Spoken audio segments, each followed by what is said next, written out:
नमस्कार, मैं विलास उर्पड़े फिर स्वागत करता हूं आपका आपके अपने web news channel supreme power पर। दोस्तों, हम देश प्रदेश, आपके जिले और आपके क्षेत्र से जुड़ी खबरों को प्रकाशित करते रहते हैं। तो आप हमारी खबरों को देखने के साथ साथ हमारे चैनल से सीधे जुड़ सकते हैं, सिर्फ और सिर्फ इस लाल बटन को दबाकर और हमारे चैनल को सब्सक्राइब कर। बीडीसीसी बँकेच्या सार्वत्रिक निवडणुकांमध्ये आज महायुतीच्या सरकार पक्षाचा मोठा विजय झालेला आहे। त्यामध्ये प्राथम्याने प्रदीपजी पडोळे साहेब तुम्ही निवडून आलेले आहे। कशा पद्धतीची पहिली प्रतिक्रिया तुमची? नाही, आमची निवडणूक झाली, आज पार पडली आणि त्याच्यामध्ये 15 लोकांचा रिझल्ट लागला। 21 लोकांची बॉडी होती, तर 15 संचालकांचा रिझल्ट लागला। त्याच्यामध्ये 11 लोक सहकार्यापर्यंत निवडून आले। हे निवडणूक आदरणीय प्रफुल्लजी पटेल साहेब आणि भारतीय जनता पार्टीचे नेते आदरणीय परिणीतजी फुके साहेब, आमदार नरेंद्रजी भुंडेकर, आमदार राजूजी कारेमोरे आणि आमदार राजूजी जैन आणि आमचे जे विद्यमान अध्यक्ष होते बीडीसीसी बँकेचे सुनीलजी पुंडे यांच्या नेतृत्वामध्ये आम्ही ही निवडणूक लढली। त्याच्यामुळे भरघोस आम्हाला यश मिळाला।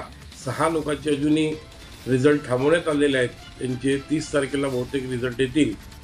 पण या 15मध्ये आम्ही 11 लोकांनी 11 आमचे आणि 4 वेगळ्या परिवर्तन पॅनलचे असे निवडून आले आणि आम्हाला बहुमताने आम्ही निवडून। त्याबद्दल जे किसान लोक आहेत भंडारा जिल्ह्यातले जेवढे पण याच्यामध्ये वोटर्स होते त्या सगळ्यांचा सर्वप्रथम मी मनापासून आभार व्यक्त करतो की खरोखर जे काम सुनीलजी फुंडे साहेबांनी मागील 12-13 वर्षामध्ये केलं आणि किसान लोकाला सगळ्या लोकांना मदत केली, सहकार्य केलं, त्याचाच रिझल्ट आम्हाला आज मिळाला की आम्ही भरपूर मताने निवडून आलो। मला सुद्धा लोकांनी निवडून दिलं, त्याबद्दल मी सुद्धा जिल्ह्यातल्या सगळ्या जे माझे वोटर्स होते आणि सगळ्या लोकांचा मनापासून आभार व्यक्त करतो। आमचे भारतीय जनता पार्टीचे नेते आदरणीय परिणीतजी फुके साहेब यांच्यामध्ये त्यांचा खूप मोठा सीएसचा वाटा होता, त्यांनी मला भरपूर मदत केली त्याबद्दल सुद्धा, आणि सगळे जेवढे पदाधिकारी असतील त्यांनी मदत केली त्याबद्दलही सुद्धा मी त्यांच्या मनापासून आभार व्यक्त करतो।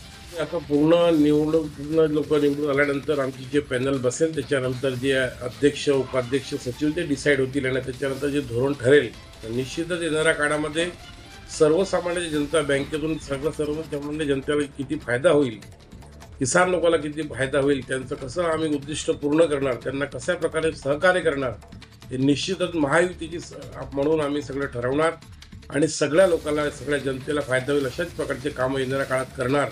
ती निश्चितच कुठेतरी सर्वसामान्य जनता खुश होईल आणि आमची महायुतीसुद्धा कायम राहील आणि मजबूत राहील। बीडीसीसी बँकेमध्ये मागील संचालक मंडळावर पदभरती घोटाळ्याचे आरोप विरोधकांकडून करण्यात आले होते। या निवडणुकीमध्ये तुमचे जे मतदार बांधव आहेत त्यांनी जो मतदानाचा अधिकार बजावला आणि महायुतीच्या सरकार पॅनलला निवडून दिलेला आहे, तर काय तुम्ही त्याच्यातून संदेश देऊ इच्छिता? असं काहीच झालेलं नाही आहे, कुठलाही म्हणजे भरतीचा घोटाळा नाही झाला। तसं असतं तर मग आज विरोधक जिंकले असते ना। आज आम्ही महायुतीमध्ये जिंकलो कारण की जे पदावर होते तिथूनच भरपूर डायरेक्टर निवडून आले। सुनील फुंडे साहेबसुद्धा भरपूर मताने निवडून आले। जर त्यांनी काही घोटाळा केला असता किंवा त्यांच्यावर जे आरोप प्रत्यारोप होते बिनबुडाचे होते, विरोधक फक्त आरोप करत राहतात, पण खरं काम त्यांनी करून दाखवलं होतं आणि ते काम कुठेतरी बरोबर होतं, म्हणूनच लोकांनी आज आम्हाला भरघोस मताने निवडून दिलं। त्याबद्दल मी सर्वांचा आभार मानतो।